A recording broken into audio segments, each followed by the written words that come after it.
Hey guys, it's Paul once again, and this time I'm going to be reviewing Screamtime. This was made in 1983, released by Lightning Video 1985. Now, this was originally going to be my first VHS review back, I think, a year and a half ago.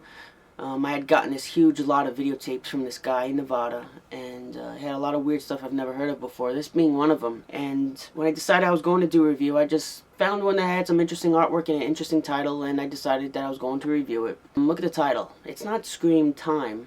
It's Screamtime. One word. That interested me. And the artwork is really cheesy. It's not that good.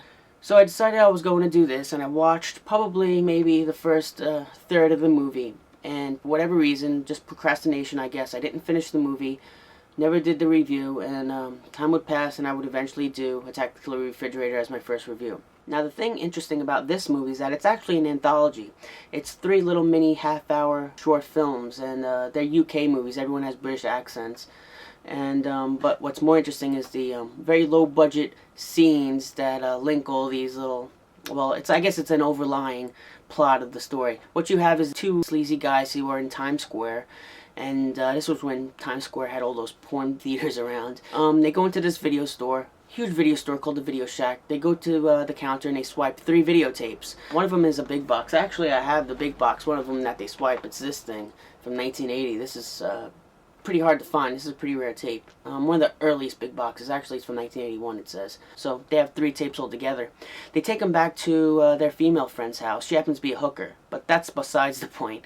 They take them to her house, I guess because she has a VCR, and they start watching these movies. Now, these 2 guys are very, like, sleazy type New York characters. They have this really thick New York accent. It almost sounds like a fake New York accent. They come off as kind of losers. They just want to watch these movies. One guy wants to drink beer, and the other guy ends up later in the movie sleeping with the hooker. But these little bridging scenes between these short movies are very short. They don't even really last that long. But I find them to be one of the most interesting little tidbits about this movie.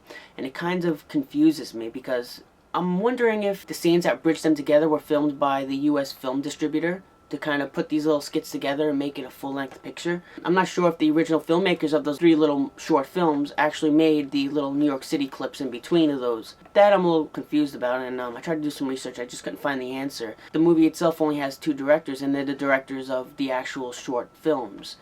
Now, the 3 little movies in this are really cliche stories. The first one's about puppets that come to life. The second one is about a haunted house, and the third one is about gnomes that come to life. The whole evil doll story has been beaten to death. I mean, you have the Twilight Zone, which had that little girl doll that kept coming back, and then you had the ventriloquist, which was also a Twilight Zone episode, and then you had the movie Magic. Eventually we would get Child's Play. But the movie, it's really cliche, at least until the end. It has this really twist ending.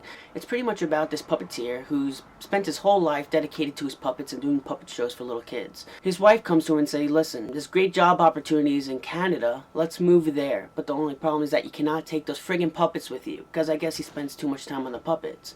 He wants no part of it. I mean, he loves these puppets. They're his hobby. He doesn't want to give them up. Somehow it causes a lot of problems in the family. There's a stepson that he has, and he hates his stepdad, and he thinks that he's a little old man loser for playing with puppets. He ends up burning down his little puppet stand where he would do puppet shows for the little kids. Then people start to die in the movie. They all get beaten to death with a 2x4. At first you're thinking, well, is it the puppet? A puppet can't hold a 2x4. But then 1 or 2 death scenes in, and they're not really gruesome. It's just someone getting hit in the head with a 2x4, and it's not very convincing. It looks kind of stupid, actually. But you start to see that it's a puppet holding the 2x4. And can you just think about it? A puppet holding a 2x4? It just doesn't make any sense. A 2x4 would be heavier than the puppet. It's just a stupid vision in your head. But the big twist in that segment, that short film, is that you find out that it's not actually the puppet that is killing people like it is in all these other cliche evil doll movies. It's the puppeteer who's acting through the puppet. He has the puppet on his hand holding the 2x4. That was a cool twist in my opinion, because you always expect that it's going to be an evil doll. This time, not the evil doll. It's actually the puppeteer, which makes more sense, more logical. Now, when the first story ends, we go back to these guys in New York City sitting on the couch watching these movies. He has a funny line. He says, they're British movies. I can tell by the way they talk. He says in a thick New York accent. It's kind of funny. But immediately after that, we jump right into the second movie. Now, the second one is the best out of all three of these because it really takes a cliche and it turns it upside down. It just wasn't anything I expected. It immediately feels like an Amityville Horror ripoff, which would make sense at this time. And you got this couple who moves into this house. The wife keeps seeing things that aren't there. She sees a little boy riding around in the front yard with a bicycle or a tricycle. She starts to see a man running around the house with a knife. She starts seeing these bloody death scenes, and they are very bloody. They're not very gory. You don't see penetrations of the knife, but they're pretty bloody. And immediately you're thinking she's seeing things that happened in the past in that house. That's what comes to our minds because that's what we always see in these kind of haunted movies. The woman ends up being sent to a psychiatric hospital.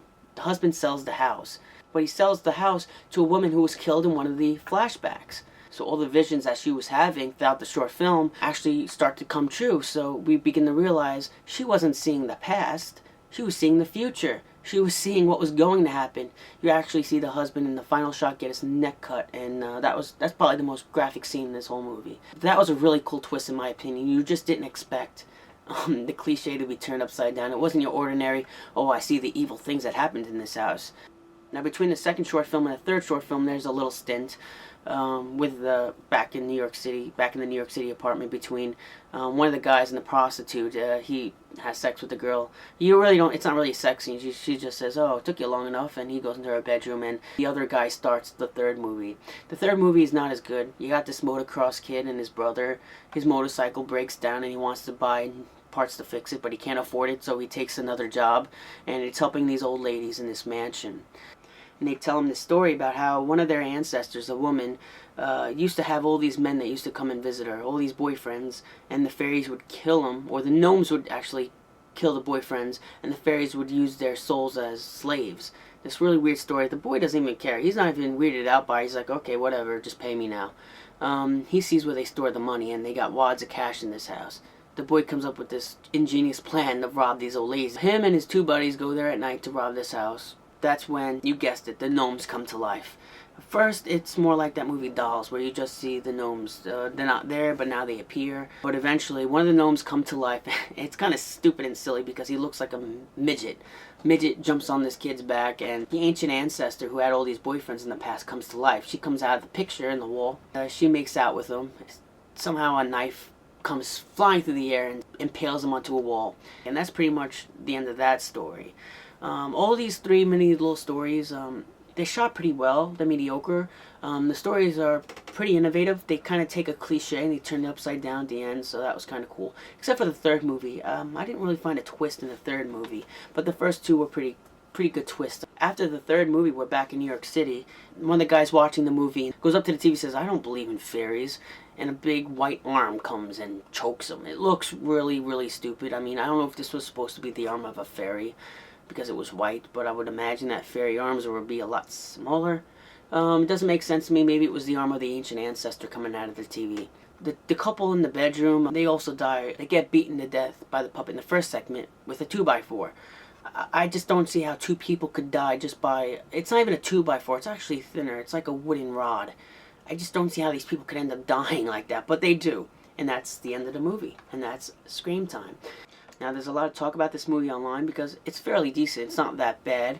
The low-budget scenes in between each of the short films are really low-budget and cheesy, and that's why I'm thinking that they were shot by the U.S. film distributor. So I guess that's it. This has been Paul, and look forward to my other reviews. See you later.